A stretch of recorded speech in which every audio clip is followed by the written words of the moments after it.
영혼의 쉼터에 오신 여러분, 2025년도도 마지막 끝자락에 와 있네요. 건강하시고 12월 한 달도 아름다운 마무리가 이루어지길 소망합니다. 시편 81편은 하나님이 구원하시는 능력을 찬양하는 시입니다. 이 시의 표제문에 있는 기쁨에 맞춘 노래라는 말은 기쁜 곡조라는 뜻으로 이스라엘의 명절인 장막절이나 유월절 같은 민족 대축제일에 낭독하도록 지어진 시로 이 시의 전반적인 흐름은 기쁨에 차 있습니다. 그리고 그 기쁨의 근원은 과거 그들의 조상들에게 베푸셨던 하나님의 구원과 앞으로 그들에게 복을 베푸시겠다고 하신 약속에 근거를 두고 있어요. 따라서 시인이 요구하는 기쁨은 세상적인 기쁨이 아니라 하나님을 찬양하고 율법 안에서 부끄러운 과거를 회개하라는 의미가 있는 기쁨입니다. 첫째, 야곱의 하나님은 나라 없는 이스라엘 백성을 구원하셨어요. 애굽의 노예 생활의 무거운 짐을 벗겨주셨고 해방시키셨어요. 그렇게 이스라엘의 구원을 얻게 된 이유는 하나님께서 애굽을 치셨기 때문이라고 말씀합니다. 그러므로 이스라엘이 애굽으로부터 해방된 것은 하나님의 능력과 권능, 절대적인 주권 때문이라고 말씀합니다. 시인은 이러한 구원의 하나님을 즐거이 찬양하라고 말하며 우리도 구원자 되시는 하나님을 소리 높여 찬양해야겠습니다. 둘째, 하나님의 백성은 말씀에 순종해야 합니다. 하나님은 10절에서 내 입을 크게 열라 내가 채우리라 라고 말씀하십니다. 이 말은 하나님의 자녀들의 필요를 채워주시겠다라는 약속이지요. 이러한 하나님이 베푸시는 은혜는 순종이 있어야 했어요. 그러나 안타깝게도 이스라엘은 불순종하고 말았습니다. 그러한 이스라엘을 하나님은 책망도 권면도 아닌 오히려 방치하고 포기하고 내버려 두신 것이지요. 징계보다 더 두려운 것이 바로 하나님에게 버림받는 것입니다. 하나님께서는 이들을 방치하셔서 그들로 스스로 죄의 비참함을 깨닫게 하셨어요. 그러므로 죄를 졌는데도 아무 일도 일어나지 않는 것을 더 우리는 두려워해야 합니다. 셋째, 하나님은 이스라엘이 다시 살 수 있는 기회를 주십니다.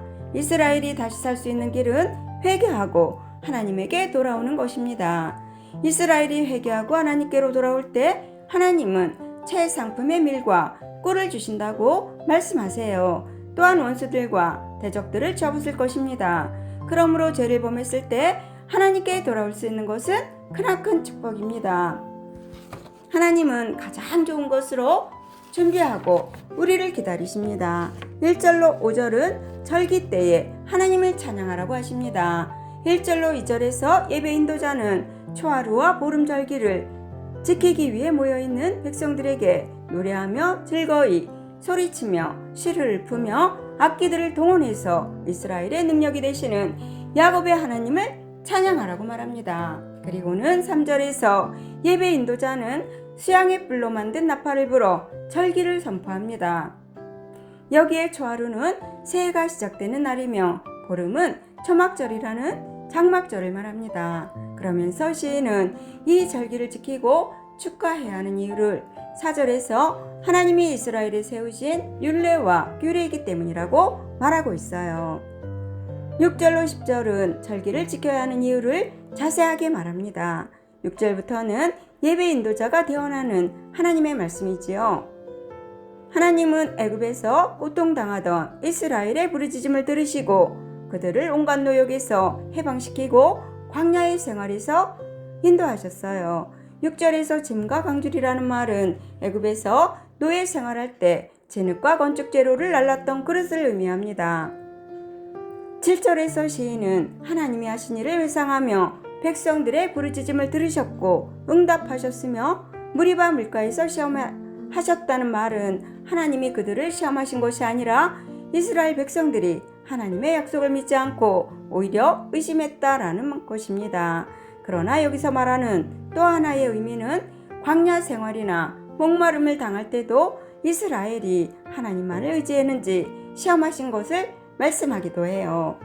11절로 16절은 불순종의 결과를 하나님의 마음을 저버리고 불순종했던 일을 말합니다. 이스라엘은 하나님의 말씀을 듣지 않았으며 하나님을 원하지도 않았어요. 그래서 시인은 12절에서 말하기를 하나님께서 그들의 완악한 마음대로 살도록 내버려 두셨다고 말합니다.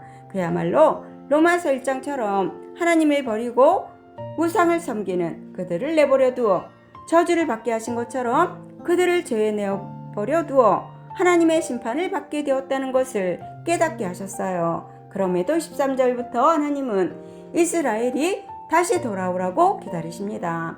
하나님의 말씀대로만 살면 그들의 대적들을 굴복시키고 이스라엘은 영원히 풍족한 삶을 살게 될 것을 약속하십니다. 그러면서 돌아오는 자에게 주실 것을 말씀하시죠. 16절은 기름진 밀을 그들에게 먹이며 반석에서 나오는 꿀로 너를 만족하게 하리라 하십니다. 기름진 밀은 양식이며 반석에서 나오는 꿀은 최고급 야생꿀입니다. 결국 이스라엘의 구원은 하나님의 말씀에 순종하는가 아니하는가에 달려있지요.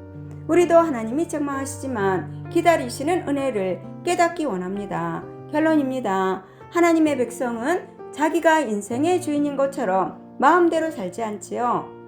오히려 힘이 들더라도 하나님의 뜻대로 살려고 몸부림칩니다. 그리고 하나님이 주신 말씀에 순종하기를 기뻐합니다. 영혼의 쉼터를 사랑하시는 여러분은 하나님이 원하시는 삶을 살고 계십니까?